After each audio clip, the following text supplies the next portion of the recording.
오늘 말씀은 예수님께서 사마리아에 있는 한 동네에 이르셨다라는 말씀으로 시작합니다. 예수님께서 사마리아를 지나가실 때에 사마리아라고 하는 것이 송내동 이렇게 작은 지역을 말하는 게 아니라 우리 말의 경기도 이렇게 될 겁니다. 지금 경기도 홍카람 경기도 반 정도 되는 그런 지역을 말합니다. 그러면 많은 마을이 있었겠죠. 많은 마을이 있는데 예수님께서 사마리아를 지나가시다가 왜 이 동네에서 머무셨을까 하는 겁니다. 왜 다른 동네는 그냥 지나치시고 왜 이 동네에서 머무셨을까 하는 것을 우리는 생각해 볼 필요가 있습니다. 예수님께서 그냥 지나가는 동네가 있을 거고 지나가다가 잠깐 멈추는 동네가 있고 예수님이 머무시는 동네가 있습니다. 사람으로 볼까요? 예수님이 우리 곁에 늘 계신데 우리 곁에 그냥 보고 지나가는 사람이 있을 거고 잠깐 우리를 보고 멈추실 때도 있을 거고 우리와 함께하는 그런 사람도 있을 것입니다. 우리 이 말씀을 보면서 예수님이 그러면 불공평한 거 아닌가? 왜 누구는 지나가고 어느 마을은 그냥 지나가고 어느 마을은 멈춘단 말인가? 라고 하는 질문을 던질 수도 있습니다. 예수님 차별하시는 거 아닙니까?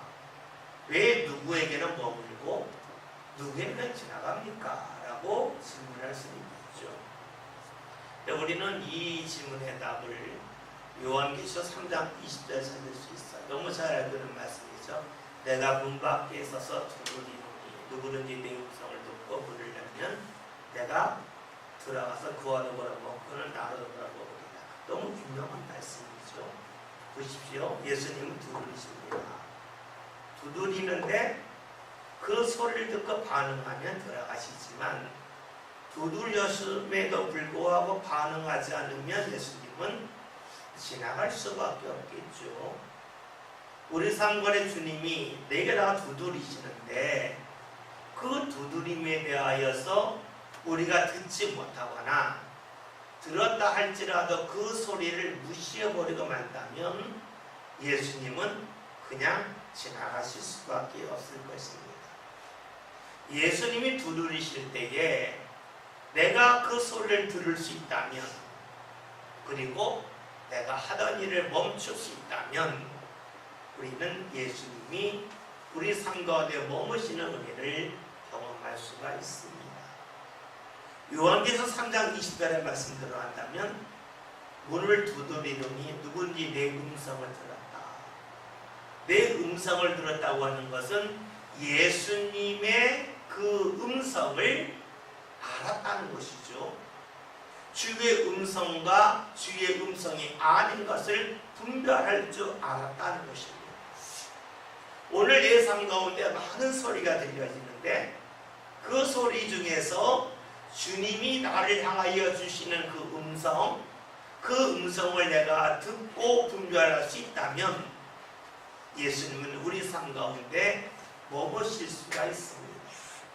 그러나 주님이 아무리 말씀하신다 할지라도 주의 말씀을 분별할 줄 모른다면 주님의 말씀을 마치 이웃 사람들의 말, 친구들의 말 그런 말로만 내가 생각해서 듣는다면 주님께서는 우리 삶 가운데 머무실 수 없다는 것이지요. 또 하나는 우리가 주의 음성을 들었을 때에 주님을 정말로 주님으로 인정할 수 있겠는가 하는 거죠. 주님의 음성을 내가 들었는데 주의 말씀이 내 생각과 달라요.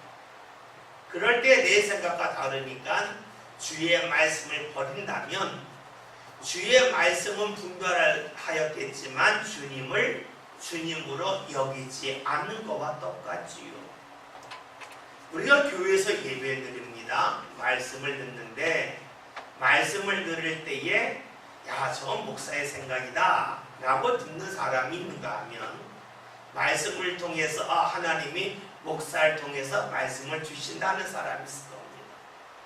여러분, 저것은 목사의 생각이다 말하는 사람들이 똑똑한 사람이에요. 그러나 행복한 사람은 아니에요. 왜냐? 오직 들을 게 없어서 목사의 생각을 들으러 교회까지 와요.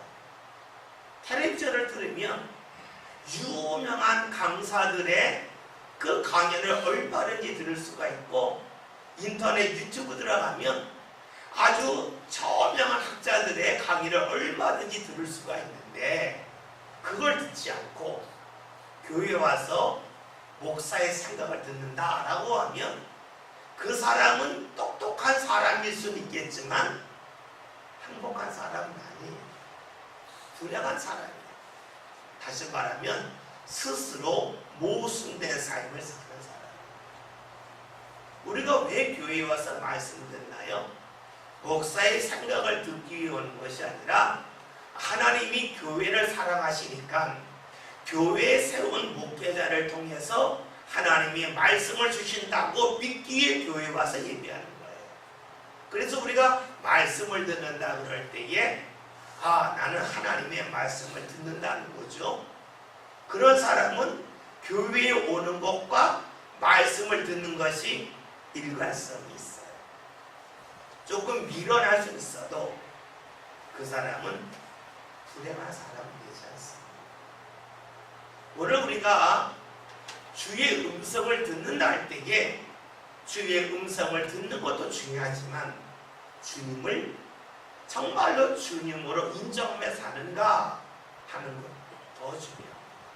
그렇지 않다면 말씀을 듣기는 많이 듣는다 할지라도 결코 삶의 문을 열 수 없기 때문이죠.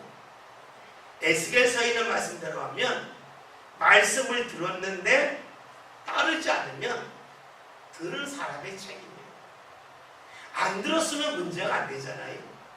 근데 말씀을 들었는데도 불구하고 안 따르면 말씀을 들은 사람의 책임이 돼요. 그런데 내가 말씀을 들었지만 주님을 주님으로 인정하지 않는다 그러면 말씀을 안 들음만 못하게 될 것입니다. 예수님이 사마를 지나시다가 한 마을에서 머무셨습니다. 왜 그러셨을까요? 이 마을에서 주의 말씀을 들을 준비가 되어 있음을 예수님이 아셨기 때문이겠죠. 오늘 우리를 삶 가운데 역시 마찬가지겠죠. 왜 주님이 내게 말씀을 안 주실까요? 그러면 그냥 지나가신다는 거예요. 요한계시록 3장의 말씀대로 하면 주님이 두드리셔도 그 소리를 들을 줄 모르고 그 소리를 들었다 할지라도 주님을 주님으로 인정하지 않기 때문에 그냥 내 생각대로 고집하며 산다면 주님께서는 내 삶에 지나가실 수는 있어도 머무시거나 멈출 수는 없다는 것을 알 수가 있습니다. 오늘 말씀 5절에는 말씀을 보면 예수님이 수가라고 하는 동네에 이르셨고 그 동네는 어떤 동네냐면 야곱이 그 아들 요셉에게 준 땅이 가깝다. 또 6절 처음에 또 야곱의 군벌이 있다라는 말씀이 나옵니다. 야곱이라는 말이 거듭해서 나오죠. 왜 야곱의 이름이 거듭해서 나올까요? 우리가 이스라엘 역사를 좀 살펴볼 필요가 있습니다. 이스라엘은 12지파죠. 이스라엘이 12지파인 것은 야곱의 12아들이 한 지파씩이 됐어요. 그리고 셋째를 레위는 제사장 또 그러한 주의 일을 하는 그러한 지파이기 때문에 빠져요. 그러면 11지파가 되죠. 그러니까 요셉의 두 아들 므낫세와 에브라임을 나눠서 한 지파씩을 하지요. 그래서 12지파예요. 땅으로 말할 때에는 레위가 빠지고 요셉의 두 아들 에브라임과 므낫세가 나눠서 12지파가 되고, 지파로 말할 때에는 또 어떻게 돼요? 요셉 지파를 하나로 묶은다면 레위 지파가 같이 되겠죠. 어쨌든 이스라엘의 시작은 야곱이에요. 야곱의 이름 중에서 그의 별명이 이스라엘이죠. 그러면 왜 여기서 야곱의 이름이 나왔을까요? 야곱으로부터 시작을 했어요. 그리고 이스라엘이 나눠진 것은 여러분 아신 것처럼 이스라엘 첫 번째 왕은 사울입니다. 우리 성경에는 왕이라고 나오지만 엄밀하면 왕이 아니었어요. 다시 말하면 진짜 왕은 다윗이고 사울 같은 사람은 자기가 거느리는 그런 직접 통치할 수 있는 군인이 없었어요. 왕 같지 않은 왕이 사울이었고 그 이후에 다윗이 왕이 되죠. 그럼 어쨌든지 간에 사울 때에는 이스라엘 모든 12지파가 하나가 됐습니다. 그리고 사울이 죽은 후에 다윗이 남쪽 유다 지파를 하나로 묶으지요. 그리고 나서 이제 그가 이스라엘 통일 왕국을 이루어서 다시 하나가 돼요. 솔로몬 때까지 하나죠. 솔로몬이 죽고 르호보암이 왕이 된 다음에 그 나라를 통치하는 문제를 인하여 남과 북으로 갈라지죠. 그래서 여로보암을 따르는 10지파 그리고 르호보암을 따르는 2지파로 나눠집니다. 그러니까 이스라엘은 그로부터 남쪽을 주다, 북쪽을 이스라엘로 나눠요. 그러니까 이스라엘이 하나가 되었던 시기는 아주 짤막한 시기입니다. 그러나 어쨌든 야곱 때에는 갈라지지 않았다는 것이에요. 그러면 왜 지금 성경에서 야곱을 이야기할까요? 예수님이 사마리아의 지역을 가셨지 않습니까? 그 당시 이스라엘이 크게 3등분을 나눕니다. 북쪽은 갈릴리, 가운데는 사마리아, 남쪽은 유다가 돼요. 사마리아와 유다는 사이가 안 좋아요. 갈라졌죠. 마치 이스라엘이 남북으로 갈라졌던 것처럼 예수 시대에 갈라져 있어요. 야곱이라고 한 사람을 다시 언급한 것은 결국 무엇을 말합니까? 이스라엘이 하나가 되길 원하는 거예요. 어떤 하나입니까? 신앙적으로 하나가 되고 믿음으로 하나가 되고자 하는 그 갈망 속에서 오늘 말씀이 야곱이 등장한다면 좋을 겁니다. 그런데 한 가지 더 생각할 것은 창세기 32장을 보면 야곱이 약복강에서 천사와 씨름한 후에 그의 이름이 이스라엘로 바뀌죠. 그러면서 하나님이 주신 말씀이 야, 더 이상 네 이름을 야곱이라 하지 아니하고 이스라엘이 하리라 말씀하시잖아요. 그런데 놀랍게도 창세기 33장을 가면 그 이름이 다시 야곱으로 나와요. 왜 그럴까요? 창세기를 보면은요, 야곱이 하나님을 만난 이후에 그가 신앙적으로 살 때는 이스라엘이라고 나와요. 그리고 그가 신앙적으로 살지 않고 그냥 인간으로 살 때, 신앙을 떠난 사람으로 살 때는 야곱으로 나옵니다. 그럼 오늘 말씀에서 야곱이라고 하는 이름이 2번이나 나온다고 하는 것은 야곱 시대처럼 하나가 되기를 원한다는 뜻도 있겠고, 또 하나는 지금 사마리아와 유다와 갈릴리가 갈라져 있는 것이 신앙적인 모습이 아니라 철저하게 인간적인 모습이라고 하는 것을 이 말씀을 통해서 우리에게 보여준다고 볼 수가 있습니다. 우리가 성경 읽을 때에 좀 꼼꼼히 읽다 보면 왜 야곱이 등장했을까 무심코 지나칠 수가 있겠지만 좀 자세히 본다면 그런 일도 우리가 추측해 볼 수가 있습니다. 6절 하반절에 있는 말씀을 보면 예수께서 길 가시다가 피곤하여 우물 곁에 그대로 앉으셨다라는 말씀이 나와요. 우리 이 말씀 읽으면서 좀 곤혹스럽습니다. 왜냐하면 예수님이 피곤하셨다라는 말씀이 나오기 때문에 그래요. 우리가 요한복음 1장, 2장, 3장에서는 예수님이 아주 신적인 모습으로 나와요. 예수님께서 나단지를 보시고 야 네가 무화과나 마르는 걸 보았다 1장에 나오잖아요. 2장에서 가나 혼인잔치에서 물을 변하여 포도주가 되게 하시는 역사가 나타나고, 또 성전에서 과감하게 성전을 정화시키시고, 그렇죠? 3장에서 니고데모와 대화하시면서 거듭나겠다 말씀을 하시고, 굉장히 예수님 모습이 신적으로 나타나요. 그러다 갑자기 3장에 와서 예수님이 피곤하다라고 나오니까 말씀 읽으면서 좀 헷갈릴 수도 있어요.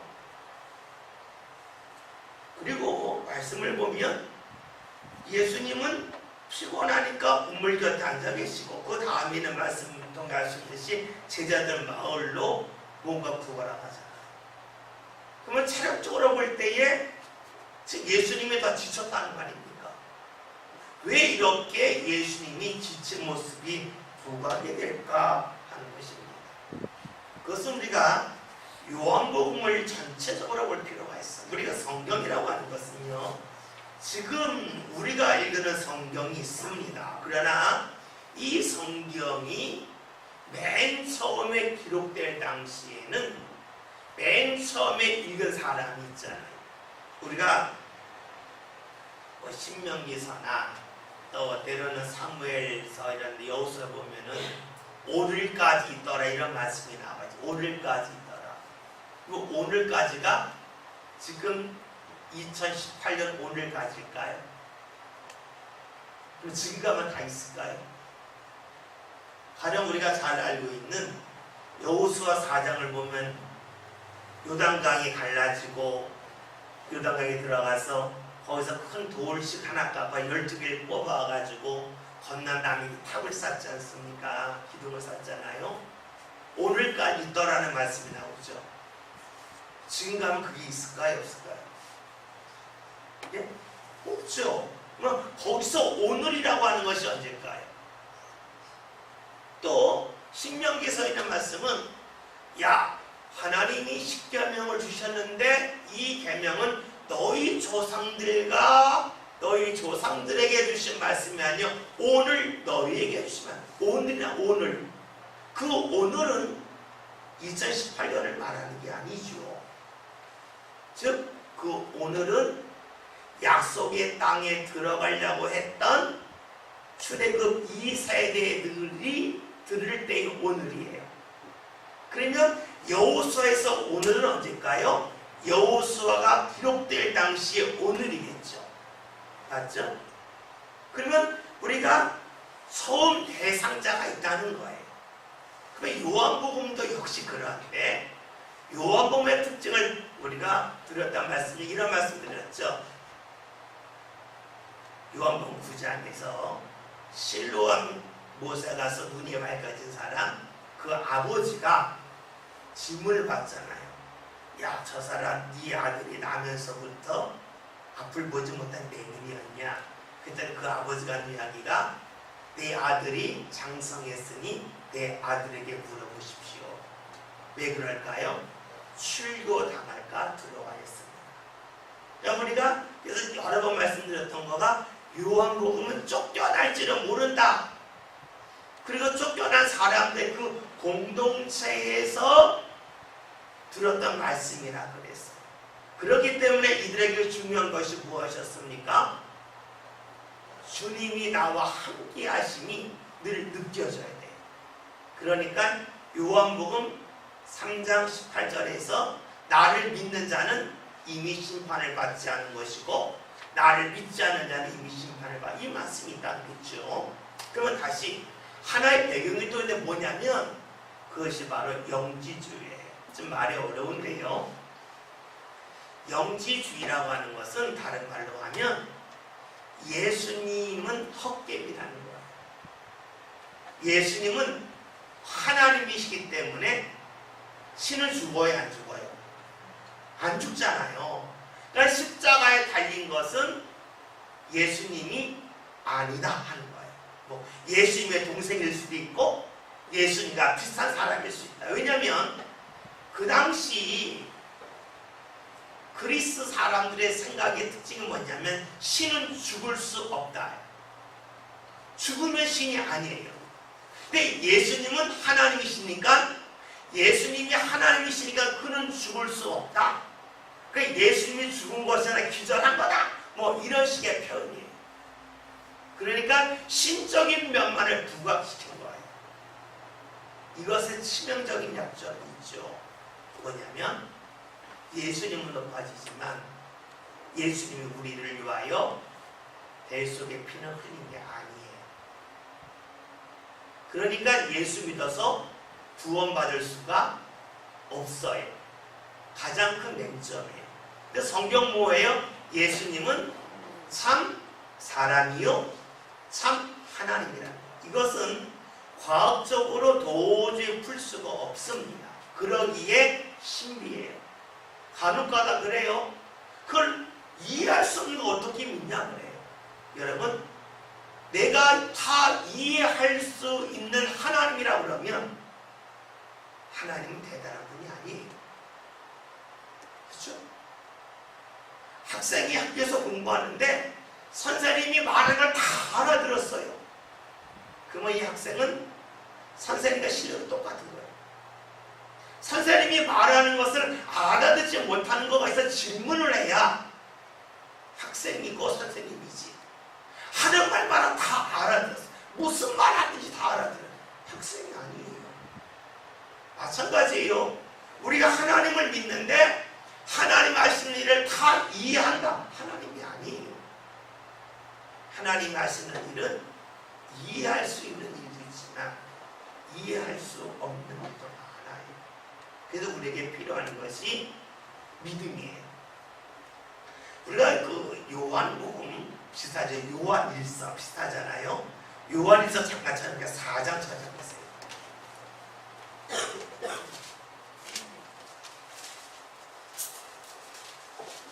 요한일서 4장. 그러니까 3장이었습니다. 3장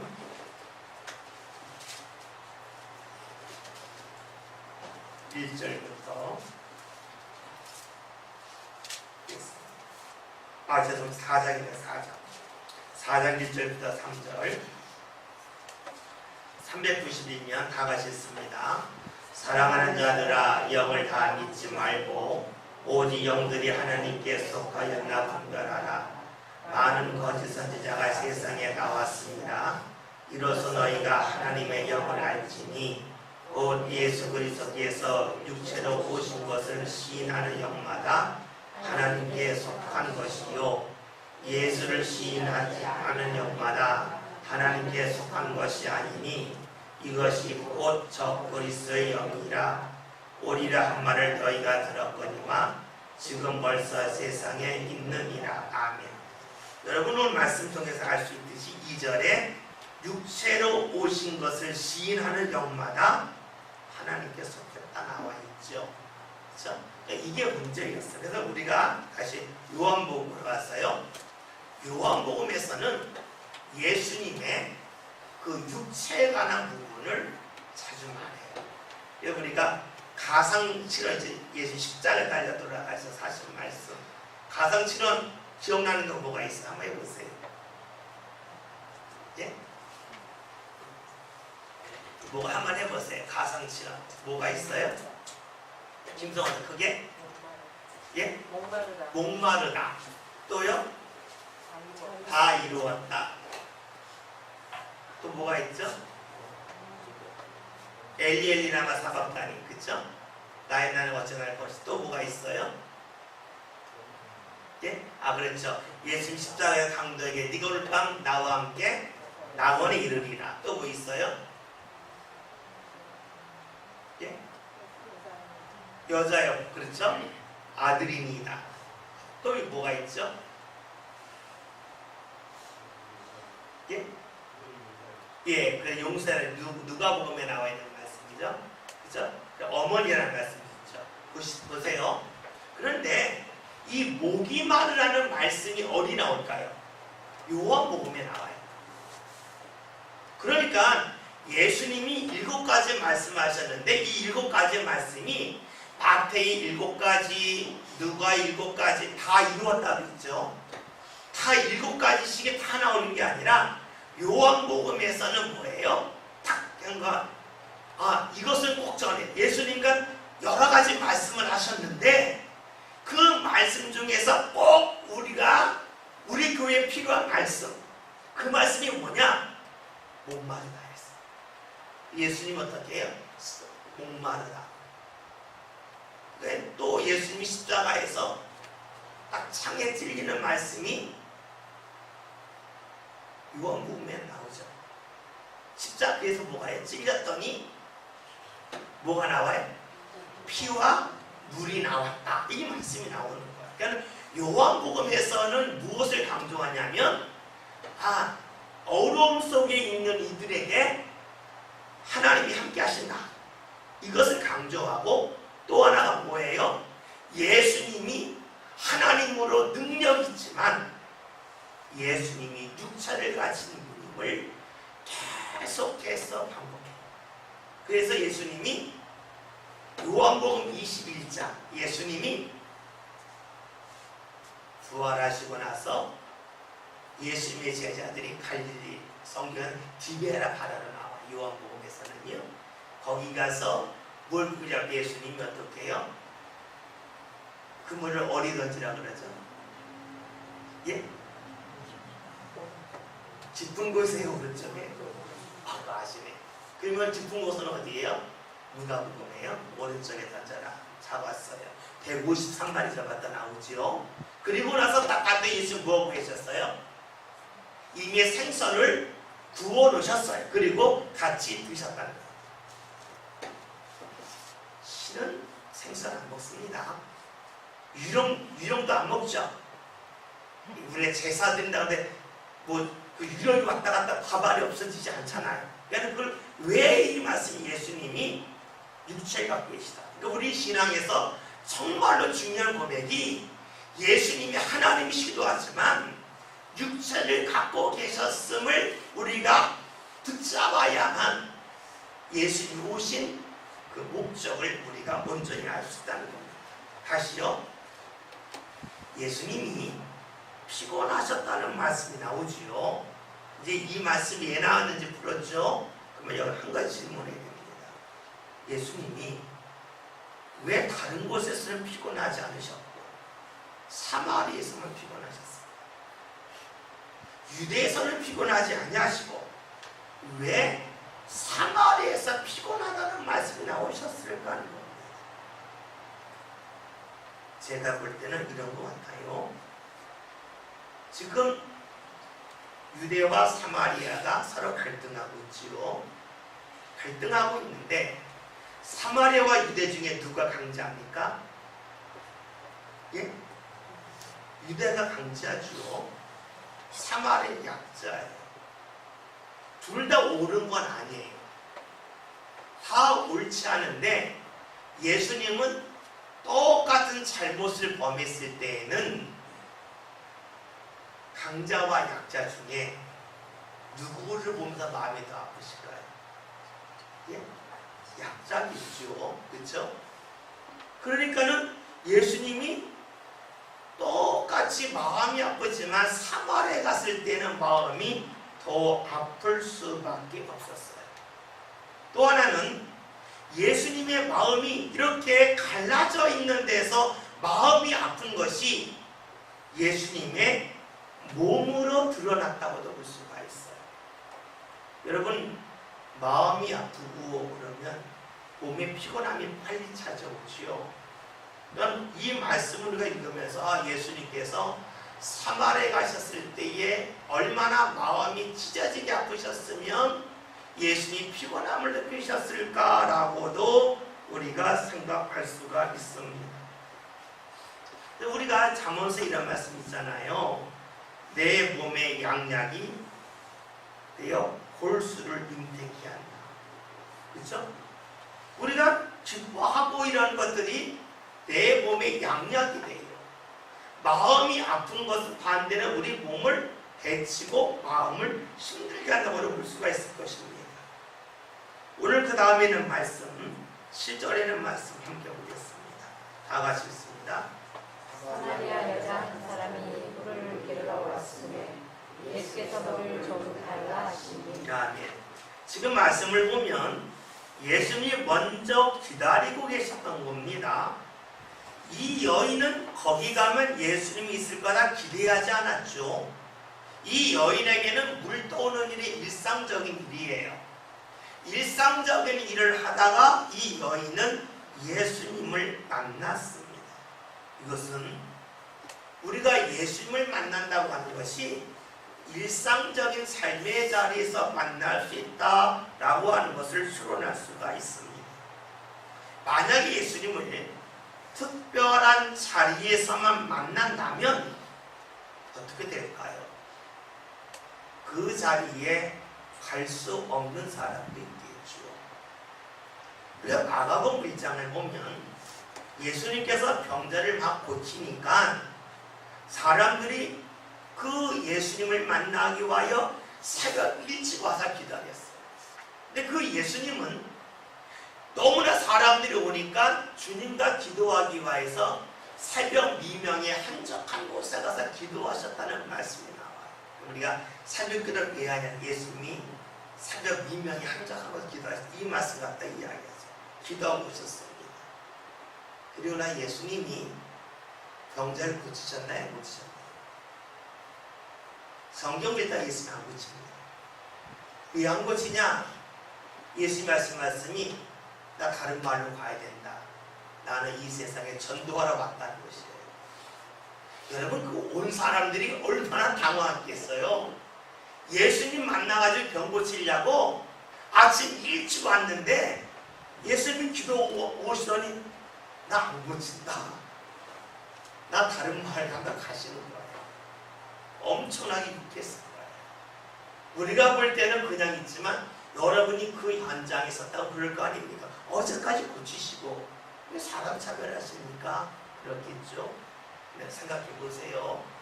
예수 만약에 거기서 고치셨으면 사람들이 계속 그리로만 왔겠죠. 그렇죠? 그러면 거긴 누가 올 수 있을까요? 얼마나 사람만 오는 거예요. 걸을 수 있는 사람이라든가 돈이 있어서 다시 업고 가라 하든가 아니면 가족들이 부축해 준다 그런 사람만 오겠죠. 만약 예수님이 부천에서 지금 병자를 고치셨어요. 그러면 사람들이 계속 부천으로 몰려들겠죠.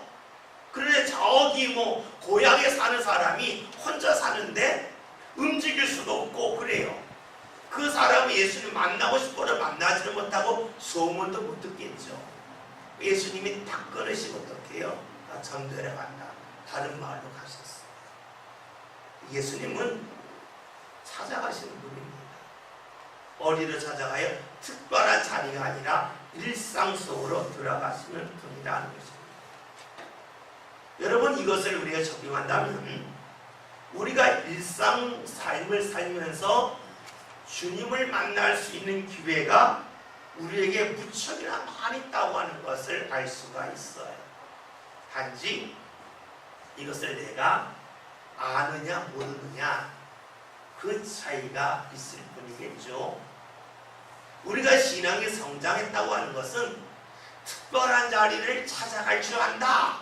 여기 있지 않고 일상적인 자리에서 주님이 기뻐하시는 일, 주님이 원하시는 일, 나와 함께 하시는 일, 그 일을 발견할 수 있다면, 그걸 느낄 수 있다면 그 사람이 신앙 가운데 성장한 사람이요 성숙한 사람이라고 말할 수가 있습니다. 그런데 간혹 우리는 특별한 자리를 좋아할 때가 적지 않습니다. 그 특별한 자리가 내가 성공한 자리, 내가 원하는 것이 이루어지는 자리, 그 자리에서만 주님을 만나는 사람이 있어요. 그 자리에서만 주님을 찬양하고 주님께 영광 돌리는 사람이 있어요. 그 자리에 오르지 못한다면 주님이 없다 하고 그 자리에 가야만 주님을 만나는 사람이 있어요. 여러분 이런 사람은 어떤 사람일까요? 신앙적으로 보면 아주 어린 아이, 주님을 만날 수 있는 100 중에서 98, 99를 버리고 하나 둘만을 붙잡았기 때문에 오늘 우리가 신앙생활을 하면서 정말로 주의해야 될 점이 여기 있어요. 많은 이들이 예수 믿고 돈 번 것, 예수 믿고 사업이 잘 된 것, 그것을 가지고 하나님을 만났다 그래요. 그러면 돈을 못 벌 때는 못 만났다는 거예요. 너무너무 위험한 신앙이에요.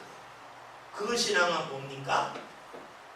그것은 하나님을 믿겠다고 하는 것이 아니라 하나님을 이용하겠다는 것밖에 되지 않아요. 정말로 신앙의 그 걸음마를 할 때의 모습.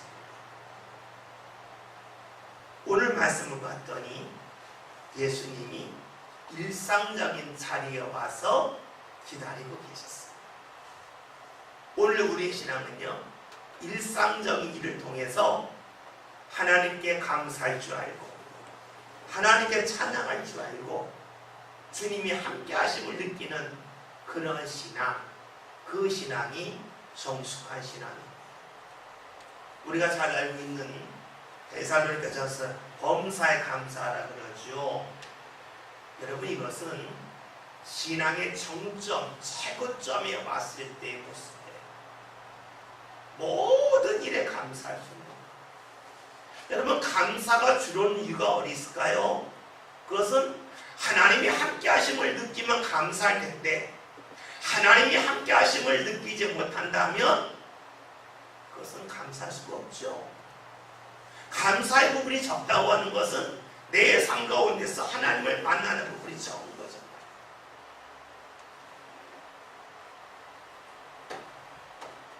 바로 이런 생각을 갖는 분들도 있어요. 참 조심해야 될 겁니다. 교회에서 밥을 먹어요. 밥을 먹다 보면 간이 어떻게 내 입맛에 맞겠어요? 내 입맛에 맞는 간을 원하면 본인이 내줘야 돼요. 그렇잖아요. 그리고 우리 입맛이라고 하는 것이 내가 피곤할 때 다르고 건강할 때 다르고 비 올 때 다르고 하는 때 달라요. 그 내 입맛에 맞으려면 내가 매주 하겠다면 되는 거예요. 근데 음식을 먹을 때에 짜다, 싱겁다, 만약 그 마음이 있다고 그러면 여러분 뭘 잊어버린 거예요? 수고한 사람의 정성을 잃어버린 거예요. 여러분, 교회에서 밥은 그냥 먹어요. 그냥 먹는다는 것은 내가 먹을 자유도 있고 안 먹을 자유도 있어요. 그렇죠? 이게 이왕 먹을 바에야 맛있게 먹고 맛있게 안 먹을 바에 안 먹으면 돼요. 그렇잖아요. 근데 우리는 자꾸만 나도 모르게 쉽게 판단을 하고 이거 안 좋은데 이런 말이 나올 때가 있어요. 물론 식당에 가서 그럴 수 있어요. 근데 돈 주고 먹으니까 대신에 거기 안 가면 되는 거예요. 그러나 이것은 돈 주고 먹는 게 아니에요. 누군가의 헌신이 있고 누군가의 봉사가 있어요. 그거 어떻게 해요? 감사해서 먹을 수 있어요. 근데 여러분, 이것이 훈련이 되지 않으면 범사에 감사할 수 없는 거예요. 내가 투자하지 않는 데서 내가 무언을 얻었잖아요. 그 속에서 감사할 수 없다 그러면 우리의 삶 가운데서 감사할 부분이 죽어요. 우리가 그래서요, 신앙의 성장이 은사를 많이 받으면 있는 것도 아니에요. 일상적인 삶 가운데서 내가 주를 만날 수 있음, 그리고 거기에 감사할 수 있음, 거기 있습니다. 어떤 분은 그러잖아요. 목이 한번 아픈 분들은 내가 목이 하나 아파서 찬송할 수 있는 게 감사합니다. 그래요. 다리가 아프셔서 교회에 못 나오셨던 분들은 다리가 건강해서 내가 하나님의 전에 나와서 예배하는 자체가 감사합니다. 그러는 겁니다. 일상적인 삶 가운데서 주를 만날 수 있는 것, 여러분, 이것이 진정한 신앙이라고 볼 수가 있을 것입니다. 8절에 있는 말씀 함께 보겠습니다. 같이 읽습니다. 이는 제자들이 먹을 것을 사러 그 동네에 들어갔습니다. 아멘. 우리 말씀 읽으면서 제자들이 동네에 들어갔다 하는 말씀을 봅니다. 다시 말하면 예수님이 사마리아 여인을 만날 때에 제자들이 없었다는 거예요. 왜 제자들이 없을 때 예수님이 이 여인을 만나셨을까 하는 겁니다. 우연일까요? 아니겠죠. 여인을 만날 때에 제자들이 있으면 도움이 안 되니까 제자들이 없을 때 만납니다. 여러분, 예수님은 어떻게 해서든지 하나님의 말씀을 전하기를 원하셨어요. 어떻게 해서든지 하나님의 나라를 보기를 원하셨어요. 그러면 당연히 제자들이 함께 있을 때 말씀을 전하셔야 더 말씀도 많이 들을 수가 있고 주 역사도 많이 볼 수 있잖아요. 제자들이 없을 때 하셨어요. 왜요? 있는 것이 도움이 되지 않기 때문에 그래요. 그렇다면 우리는 말씀을 읽으면서 충격을 받을 수밖에 없지요. 예수를 믿겠다고 자신의 직업과 자신의 가정과 모든 것을 내려놓고 간 제자들이 주님이 일하시는데 도움이 안 되고 오히려 방해가 되니까 예수님이 제자들이 없는 때에 이 여인을 만나신다고 하는 것은 충격적이에요. 여러분, 우리가 신앙생활 하면서요, 때로는 내가 있는 것이 주님이 기쁠 때도 있지만 주님이 보실 때는 내가 없을 때에 도움이 된다고 여기신다면 내 신앙이 얼마나 비참한 거예요. 마가복음 5장을 보면 예수님께서 야이로 집에 가셨을 때에 사람들이 이런 이야기예요. 당신의 딸이 죽었습니다. 그러면서 하는 이야기가 선생님을 괴롭게 하지 마십시오. 이상하죠? 그들이 왜 이런 말을 했을까요? 예수님은 병자는 고치는 능력은 있지만 죽은 자를 살리시는 능력은 없다고 단정을 짓는 거예요. 그러니까 예수님이 할 수 없는 일, 죽었는데 예수님이 할 일 없는데 자꾸 뭐라고 하면 예수님을 보면 단창했냐? 예수님을 위한다고 하는 말이 선생님 괴롭히지 말라는 거예요. 주님 위한다고 그러죠. 그런데 뭐예요? 주의 능력을 모르고 예수님을 모르고 말을 하는 겁니다. 다시 말하면 주님을 제대로 알지 못하면서 주님을 돕겠다는 것. 이거 얼마나 어리석은 일이에요. 주님이 뭘 좋아하는지를 모르면서 주의를 하겠다면 엉뚱한 일만 하는 거죠. 예수님이 그 집에 들어갈 때에 사람을 다 데리고 들어가지가 않아요. 일부는 너는 들어오지 마, 너는 들어와 그래. 왜요? 방해가 되면 뭐하니까. 그리고 야이로의 딸의 그 방에 들어갈 때에도 예수 제자 중에서 3명, 베드로, 야고보, 요한만 데리고 가셔요. 왜요? 다른 사람들 안 믿으니까, 비웃으니까. 여러분 보십시오. 주님이 우리와 함께 할 때에 야, 너는 여기서 멈춰야 돼. 너는 이 이상 오면 방해가 될 거야. 여기서 멈춰라. 아, 너는 여기까지 와라. 그것이 성경에 나와 있는 거예요. 그렇다면 이런 역사가 오늘 우리를 삶 가운데도 나타날 수 있지 않겠어요? 우리가 신앙생활 할 때에 야, 너는 여기까지만 와. 네가 여기 넘어오면 야, 너 때문에 오히려 신앙의 일에 방해될지 모른다. 너 때문에 사마리아 여인이 변화될 기회를 놓칠지도 모른다. 그럴 수도 있겠지요. 또 우리가 말씀을 보면서 제자들이 이 자리에 없다고 하는 이 말씀은 오늘 우리들에게 시사해주는 바가 너무 커요. 내가 주님을 믿는다 그러는데 주님은 나를 어디까지 데리고 가실까? 주의 은혜 자리가 있는데 그 은혜 자리가 몇 단계 있다고 그러면 나를 몇 단계까지만 따라오게 하시고 멈추게 하실까? 생각해보면 이 말씀은 두렵기까지도 합니다. 오늘 저와 여러분의 신앙생활에 제일 중요한 것이 무엇일까요? 그것은 주님을 무조건 인정하는 것이죠. 어느 자리든지 간에 주의 은혜 발견하고 감사하는 거죠. 그럴 때 주님은 어떻게 해요? 야, 계속 같이 하자. 그러나 우리가 감사가 사라지고 우리 입에서 불평이 나오는 그 순간에는 야, 여기서 멈춰라. 그런 건 아니겠습니까? 이스라엘이 약속의 땅에 들어감에 있어서 왜 광야에서 멈춘 사람이 있습니까?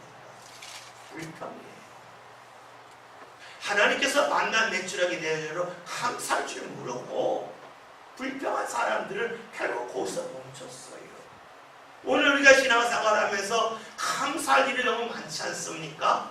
근데 감사할 일보다는 감사하지 않을 일이 먼저 보인다면 우리는 어느 순간에 멈출 수밖에 없을 거예요. 물론 세상에 다 좋은 일은 없죠.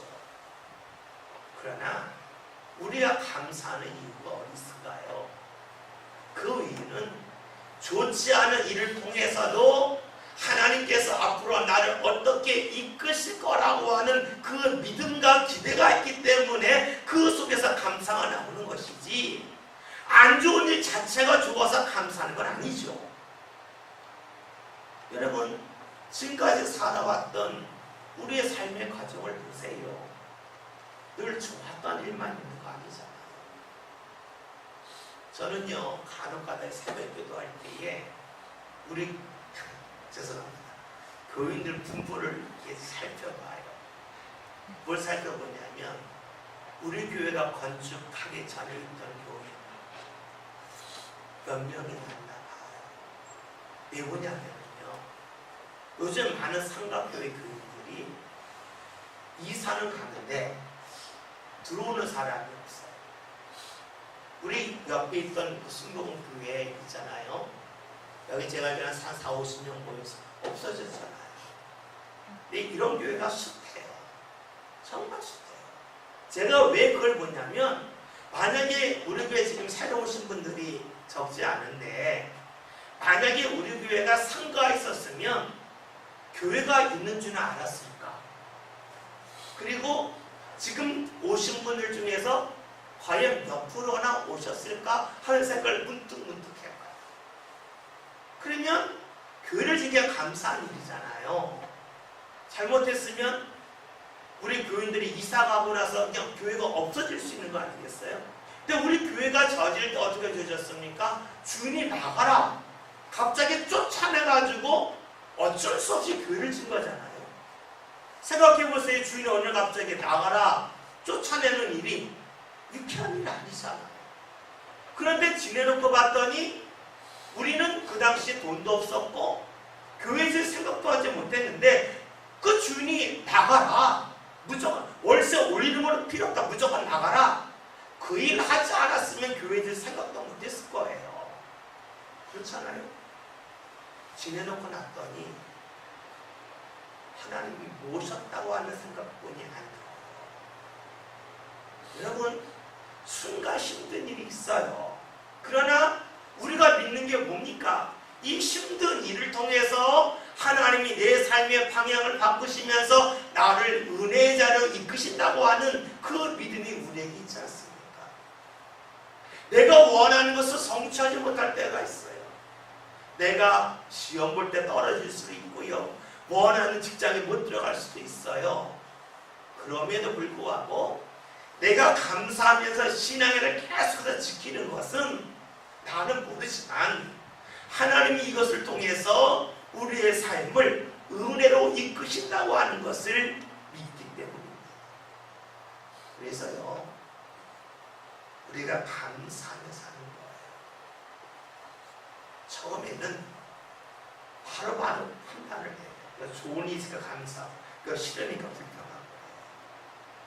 근데 몇 번 내가 삶의 어려움을 경험하고, 그리고 내가 큰 어려움 속에서 벗어나는 게 주의 은혜를 받고 뒤돌아보면 하나님이 믿어지잖아요.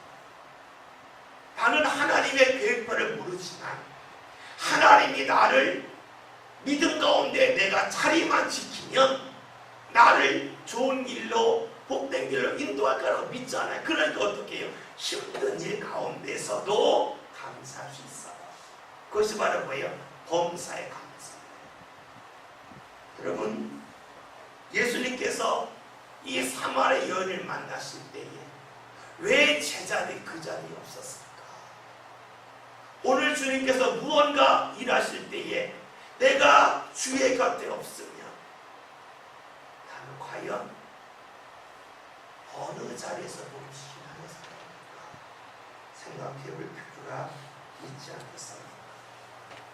여러분, 우리의 삶 가운데서 늘 감사가 지금 넘쳐나는 그런 신앙의 삶 꼭 살아갑시다. 어려움이 있어도 하나님이 이 어려움을 통해서 내게 깨닫게 하시는 것이 있을 거고, 내 삶의 방향을 바꾸어서 인도하실 자리가 있을 것이고, 이것을 기대하며 소망하시는 그 믿음 갖고 범사에 감사할 수 있는 그 신앙. 그래서 주님이 어떤 일을 하시든지 간에 나를 꼭 그 주님 곁에 두고 주님이 일하신다면 우리의 삶은 정말로 복된 삶이 될 것입니다.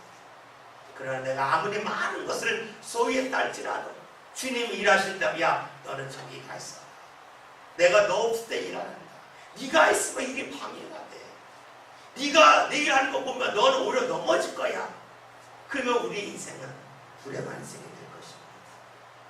저와 여러분이 늘 감사해서 힘들어도 주의 인도하심을 소망하면서 주께 영광 돌리는 삶 꼭 살아가셔서 주님이, 야, 일할 때마다 넌 내 옆에 있어. 넌 이거 봐야 돼. 다른 사람은 못 봐도 너는 봐야 돼. 주께서 우리를 인정하시고 함께 하시는 그 복된 역사가 저와 여러분의 삶 가운데 나타나시기를 주의 이름으로 기원드립니다. 아멘.